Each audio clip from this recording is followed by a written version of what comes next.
안녕하세요. 김태훈 목사입니다. 빵집 목사의 뚜벅뚜벅 메시지. 오늘은 마태복음 묵상 28번째 시간입니다. 영혼 구원이 왜 그렇게 중요한가? 영혼 구원이 왜 그렇게 중요한가? 마태복음 9장 35절에서 38절의 말씀 가지고 여러분과 함께 뚜벅뚜벅 메시지 시작합니다. 그리스도인에게는 날마다 일어나는 불가사의한 일 3가지가 있다고 합니다. 불가사의한 일 3가지. 첫째는 예수를 믿는다고 하면서 성경 말씀은 거들떠보지도 않는 것입니다. 둘째는 예수를 사랑한다고 하면서 전도할 생각은 전혀 해보지 않는 것입니다. 셋째는 그럼에도 불구하고 나는 예수를 믿고 사랑한다고 자신 있게 말하는 것입니다. 우스운 이야기 같지만 우리의 현실이 아닙니까? 예수를 믿는다는 사람은 많지만 하루에 1분이라도 성경을 읽고 1년에 단 한 사람에게라도 예수 믿으세요 라고 전도하는 사람이 교회 안에서 몇 퍼센트나 될까요?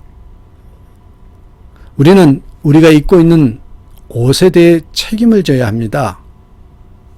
소방대원의 옷을 입고 있는 사람은 화재 현장에서 구경만 할 수는 없지요. 구경만 하려면 옷을 벗어 놓아야 합니다. 성도는 예수 믿지 않는 죽어가는 영혼의 모습을 보고 구경만 해서는 안 되고 세상 속으로 들어가 그들에게 복음을 전해주고 살려내야 할 사람들입니다. 소방대원의 옷을 입고 있으면 그 사람은 적어도 한 번은 불 속에 들어가서 사람을 건져내본 경험이 있는 사람일 것입니다. 그런데 성도의 옷을 입고 있으면서도 평생 한 영혼도 구원해낸 경험이 없다면 옷을 입혀주신 주인 앞에 얼마나 부끄러운 일이겠습니까? 자, 오늘 말씀을 봅니다. 영혼 구원하는 일이 왜 그렇게 중요합니까? 한번 여러분 이 질문에 답해 보시고 생각해 보시겠습니까? 예전에 기차를 타고 여행하는 사람들을 보면 아주 옛날입니다만 기차가 1등 칸, 2등 칸, 3등 칸이 있잖아요.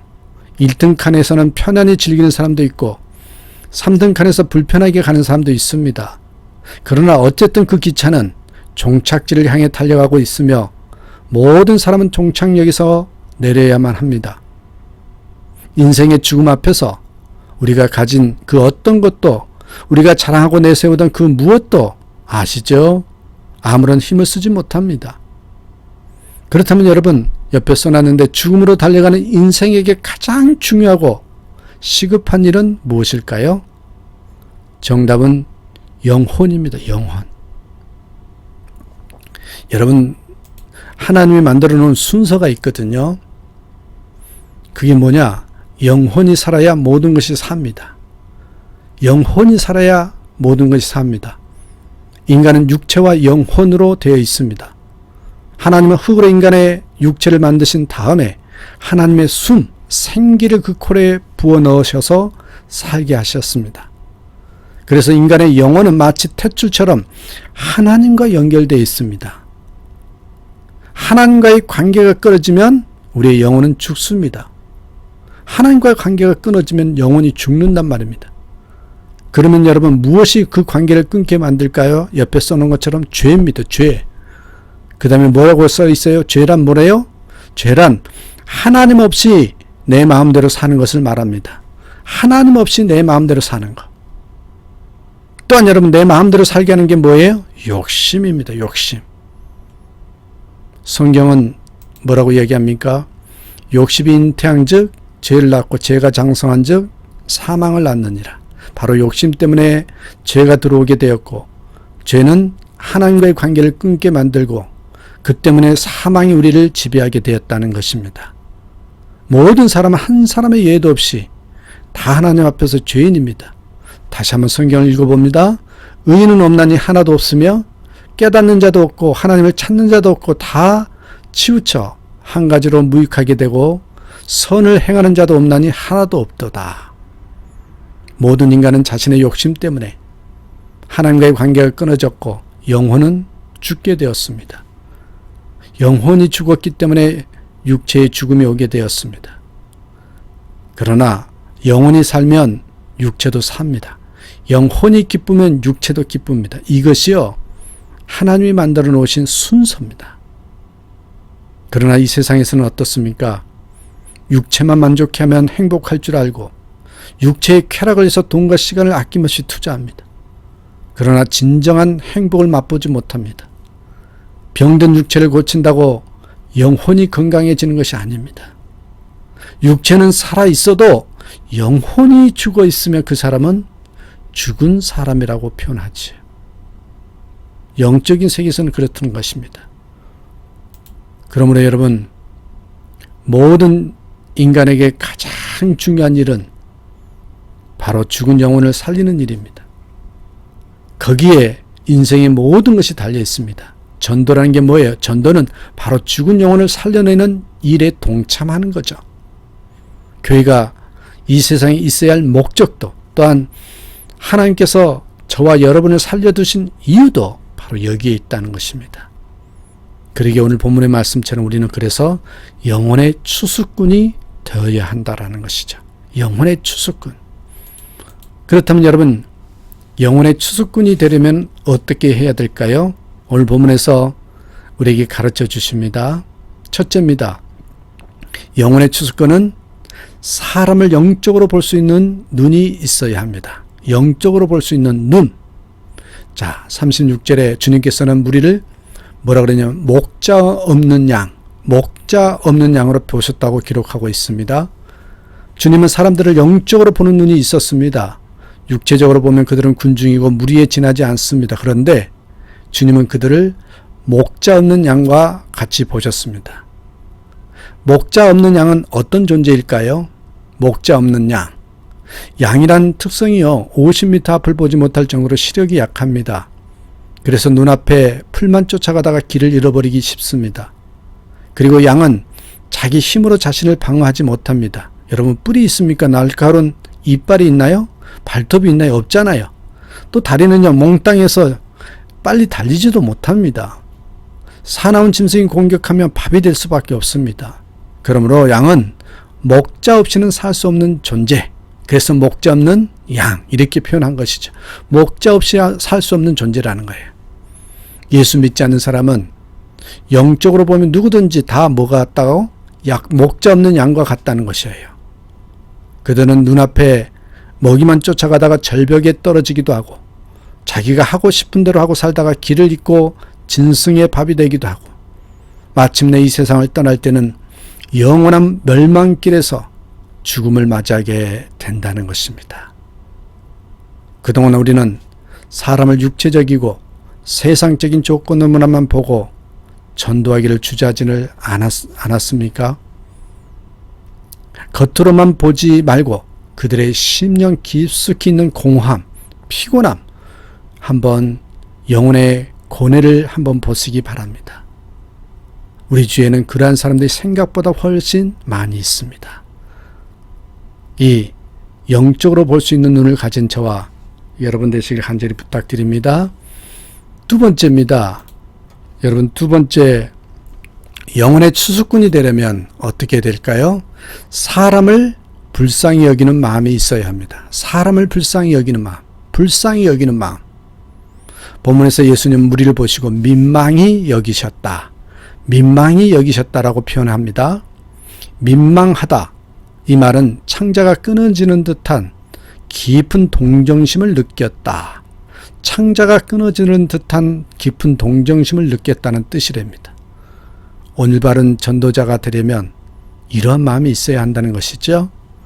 주님은 이처럼 구원받지 못한 사람들에 대해서 민망히 여기는 마음을 가지고 계시는데, 우리는 지금이라도 주님이 오신다면 지옥 갈 수밖에 없는 그들의 영적인 상태를 알면서도 불쌍히 여기는 마음이 생기지 않는다면, 그래도 여러분 그분의 제자라고 할 수 있을까요? 우리가 예수님을 따르는 사람이라고 말할 수 있을까요? 우리가 전도를 못하는 까닭은 사람을 영적으로 보지 못해서 그렇지만, 영적인 상태를 불쌍히 여기는 진정한 사랑이 결핍되어 있기 때문일 것입니다. 전도자는 영혼 사랑하는 마음을 가져야 합니다. 왜냐하면 사람을 구원해내는 능력은 사랑에서 나오기 때문입니다. 어떤 전도사님이 전도를 마치고 돌아가는 길에 집 모퉁이에서 한 아저씨를 만났습니다. 허름한 복장에 첫눈에도 지쳐있는 모습이 역력했습니다.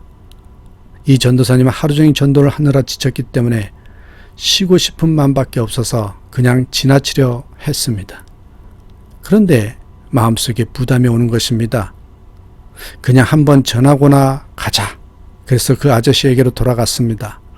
그런데 얼굴을 보는 순간 갑자기 그 영혼이 얼마나 불쌍히 여겨지는지 예수 믿으라는 말도 못하고 그저 끌어안고 울었답니다.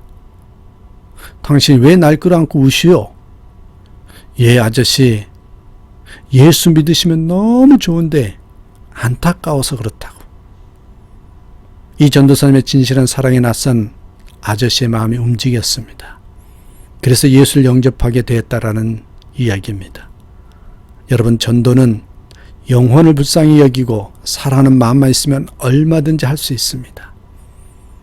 방법은 문제가 될 것이 없습니다. 사랑하는 마음이 없기 때문에 방법이 생각나지 않을 뿐입니다. 우리 영혼을 불쌍히 여기는 그런 마음이 우리 마음속에서 있는지 무뎌지지는 않은지 한번 점검해 보셔야 합니다. 세 번째입니다. 영혼의 추수꾼이 되려면 실제로 현장으로 가야 합니다. 실제로 나아가야 합니다. 35절 보시겠어요? 예수께서 모든 성과 촌에 두루 다니사 저희 회당에서 가르치시며 천국 복음을 전파하시며 모든 병과 모든 약한 것을 고치시느니라. 예수님은요, 눈으로만 전도하신 분도 아니고 마음으로만 전도하신 분도 아니셨습니다. 3년 공생애 동안 얼마나 많은 곳을 발로 돌아다니셨는지 모릅니다. 많은 사람들이 전도를 머리로 생각만 하고 마음으로만 생각해서 움직이지를 않습니다. 머리로 알고 마음이 뜨거워져도 발이 떨어져서 불신자들에게 가야, 그래서 입을 열어 예수를 전해야 하지 않겠습니까? 그래야 되는 거잖아요. 그래서 여러분, 이런 말이 있습니다. 옆에 써놨는데, 머리 좋은 사람보다 마음 좋은 사람이 낫고 마음 좋은 사람보다 손 좋은 사람이 낫다. 그러나 손 좋은 사람보다는 발 좋은 사람이 더 낫다. 성경을 많이 하는 사람보다 영혼 불쌍히 여기는 마음을 가진 사람이 더 낫습니다. 그러나 영혼 불쌍히 여기는 사람보다는 섬기는 손을 가진 사람이 더 낫다는 것이죠. 그러나 섬기는 손 가진 사람보다 더 나은 사람이 있다는 거예요. 그에게로 달려가는 발 가진 사람이 훨씬 낫다는 것입니다. 우리는 그런 사람의 이름을 전도자라고 부릅니다. 마지막 하나만 더 보겠습니다. 영혼의 추수꾼이 되려면 네 번째는 여러분, 영혼 구원하는 능력은 기도에서 나옵니다. 그러기에 기도하라는 것이겠죠. 37절 38절 보십시오. 영혼의 추수꾼들에게 부탁하고 계셔요. 이에 제자들에게 이르시되 추수할 것은 많되 일꾼은 적으니 그러므로 추수하는 주인에게 청하여 추수할 일꾼을 보내어 주소서. 예수는 전도하시면서 늘 기도하셨습니다. 왜 그렇습니까? 전도는 기도 없이는 안 되기 때문입니다. 여러분, 꼭 이 비결을 배우셔야 됩니다. 이 원리를 아셔야 합니다. 전도는 마음만으로도 안 되고 기술로 되는 것도 아니고 성령의 능력이 필요하잖아요. 한 영혼을 변화시키고 주님께로 돌아오도록 하는 역사는 사람의 힘이 또 사람의 능력이 아니라 오직 성령의 능력으로만 가능하다. 이걸 아셔야 됩니다. 이 성령의 능력이 임하기 위해서는 어떻게 돼요? 바로 기도해야 됩니다. 여러분, 오직 성령이 임하여야 권능을 받고 내 증인이 된다고 하셨잖아요. 그리고 이 성령을 받기까지 기도에 힘쓰라고 명령하신 것입니다. 그렇습니다. 성령의 능력 없이는 결코 영혼 구원한 일이 일어날 수가 없습니다. 그러므로 여러분, 전도는 시작도 끝도 기도이죠. 그렇습니다. 이왕이면 이 땅 가운데 선한 영향력을 끼치는 그런 저와 여러분 되셨으면 좋겠습니다. 더 나아가서 예수님을 따르는 자라면 영혼의 추수꾼이 되어야 되는데 복음의 전달자로서 복음을 다시 한번 영혼 구원을 위해서 사랑을 가지고 쏟아야 되는 그런 자들이 우리라는 것을 잊지 마시고 영혼의 추수꾼으로 살아가는 저와 여러분 되시길 주님의 이름으로 축복합니다. 오늘도 나는 예수님 안에 있기 때문에 기쁘고요 행복합니다. 이렇게 고백하며 하루를 시작하고 마무리하는 저와 여러분 되시기를 간절히 축원합니다. 감사합니다.